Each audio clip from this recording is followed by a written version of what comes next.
Assalamualaikum warahmatullahi wabarakatuh. Selamat pagi anak-anak. Kita melanjutkan pelajaran otomatisasi dan tata kelola keuangan ya. Ini masih pada kompetensi yang ke-13, yaitu menerapkan pelaporan aktivitas kas kecil. Ini adalah video bagian kedua. Untuk bagian pertama telah Ibu berikan tentang transaksi keuangan. Pada materi pagi ini adalah pencatatan data transaksi keuangan. Ini kelanjutannya ya. Nah, anak-anak silakan kalian perhatikan materi berikutnya.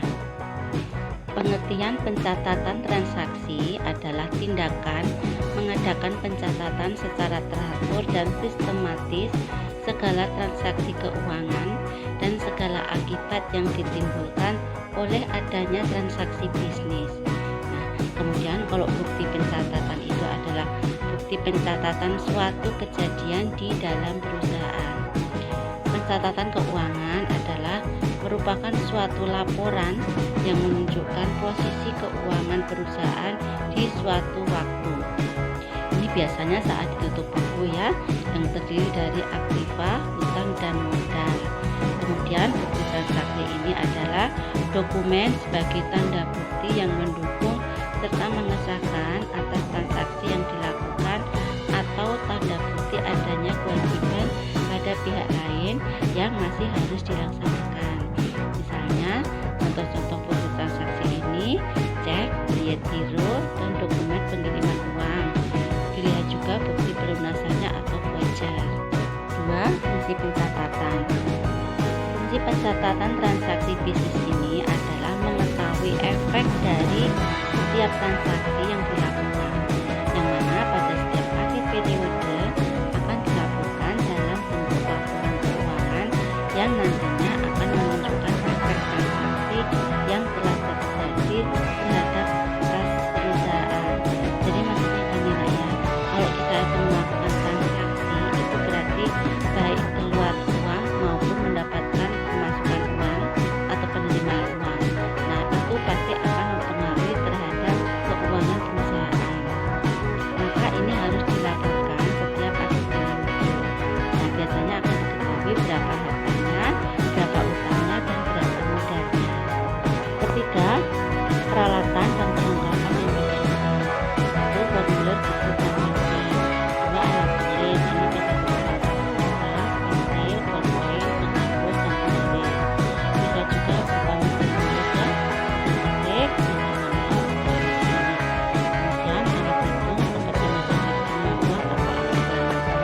peralatan dan perlengkapan yang digunakan dalam mencatat transaksi keuangan. 5. Komponen-komponen yang ada di dalam laporan keuangan itu apa saja? Yang pertama adalah neraca, kemudian membuat laporan rugi laba, terus laporan ekuitas modal pemilik, dan laporan arus kas. Kemudian yang keenam adalah tahapan-tahapan proses pencatatan transaksi keuangan. A. Menyiapkan bukti pencatatan atau dokumen sumber. Kemudian pencatatan transaksi dalam buku harian jurnal.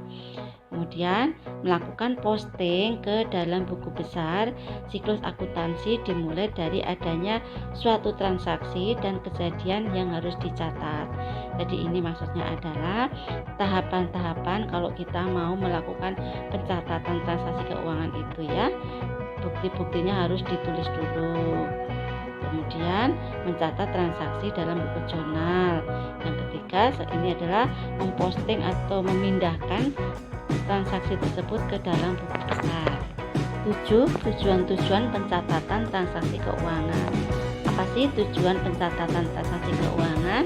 Yang pertama adalah dapat memberikan informasi yang berkaitan dengan sumber-sumber ekonomi, modal perusahaan, serta kewajiban.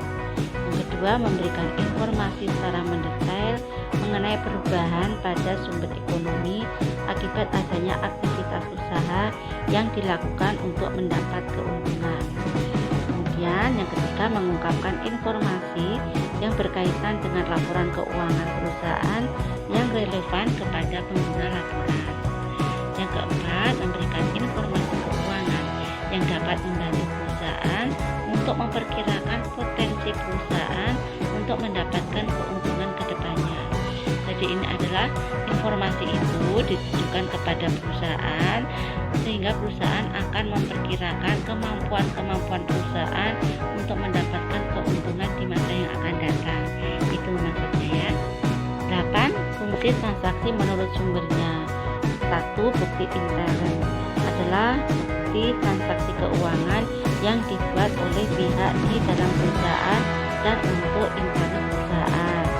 Kemudian buku ekstern adalah bukti transaksi yang berhubungan dengan pihak di luar perusahaan. Yang ke-9 adalah pencatatan transaksi barang atau jasa. Ini adalah bentuk-bentuk persamaannya adalah harta sama dengan utang ditambah dengan modal. Kemudian utang sama dengan harta dikurangi modal.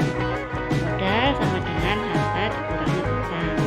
Jadi kesimpulannya bahwa harta ditambah beban sama dengan utang ditambah modal plus pendapatan. Ya. Anak-anak kalian bisa melihat mekanisme debit dan kredit pada tabel berikut. Jika harta bertambah itu di sebelah debit, kemudian jika berkurang di sebelah kredit, maka saldo normalnya ada di debit. Kemudian kalau utang bertambah di sebelah kredit, kalau utang berkurang di sebelah debit, maka untuk saldo normalnya di kredit. Modal bertambah sebelah kredit, kalau berkurang sebelah debit, maka saldo normalnya di kredit. Kemudian biaya jika bertambah itu di sebelah debit, jika berkurang di sebelah kredit, maka saldo normalnya adalah di debit. Untuk pendapatan, bila bertambah itu di sebelah kredit, bila berkurang di sebelah debit, kemudian saldo normalnya ada di kredit. Nah, keterangannya, harta adalah manfaat ekonomis di mana yang akan datang yang diharapkan akan diterima oleh badan usaha sebagai hasil dari transaksi di masa lalu, misalnya kas, piutang, perlengkapan, gedung, kendaraan, dan lain-lain. Kemudian kalau utang adalah pengorbanan manfaat ekonomis yang timbul di masa yang akan datang yang disebabkan oleh kewajiban-kewajiban yang akan dipenuhi dengan mentransfer harta atau memberikan jasa sebagai akibat dari transaksi yang sudah lalu, misalnya utang dagang, utang biaya, utang pajak, utang obligasi, dan lain-lain. Kemudian modal adalah hak dari pemilik, yaitu selisih antara harta dan utang. Beban dan pendapatan merupakan konsekuensi dari kegiatan usaha di mana ada pengorbanan ekonomis yang bertujuan mendapatkan hasil. Jadi beban akan mengurangi modal dan pendapatan akan menambah modal. Untuk keterangannya ya. Demikian tadi materi yang Ibu sampaikan tentang pencatatan transaksi keuangan. Ini bagian yang kedua ya, dan merupakan kelanjutan video bagian pertama yang kemarin tentang transaksi keuangan. Kalian bisa mengulang-ulang lagi video yang Ibu sampaikan tadi. Kemudian untuk hal-hal yang belum paham, silakan kalian tanyakan di grup WhatsApp pelajaran.